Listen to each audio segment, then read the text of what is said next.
Resaka hetsika ara-toekarena izay ihany isika dia hanomboka rahampitso ihany koa moa ny hetsika film andiany fahavalo isan'ny andray anjara ao anatin'izay hetsika izay moa ny BFV Banque BFV Société Générale ary nampahafantariny moa tamin'ity androany ity nandritra ny valandresaka ho an'ny mpanao gazety ireo tolotra samihafa hoentiny ho an'ireo mpitsidika mandritra ny 3 andro isian'ny hetsika.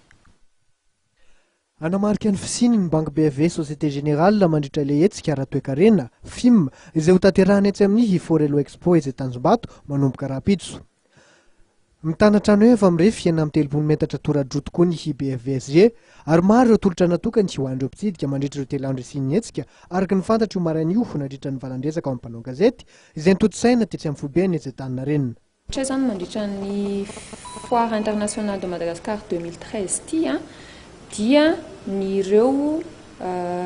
offre banque électronique ny BFV Société Générale miompana amina produit anankitelo izy ireo BFVSG Net izay ahafahana mitantana ny compte mitantana ny volan'ny mpanjifa zany amin'ny alalan'ny internet. Izy démonstration manokana mihitsy ataon'ny équipe banque électronique anay mandritra ny ireo efatrandro ny film ireo dia manarakarak'izay misy fonctionnalité vaovao izay présentenay amin'ny client professionnel sy zay commerçant sy zay intéressé amin'ny TPE amin'ireo fotoana io koa dia hanao démonstration zay le tolotra manokana amin'ny TPE io moa zany dia option ana pré-autorisation ny ilazanay anazy.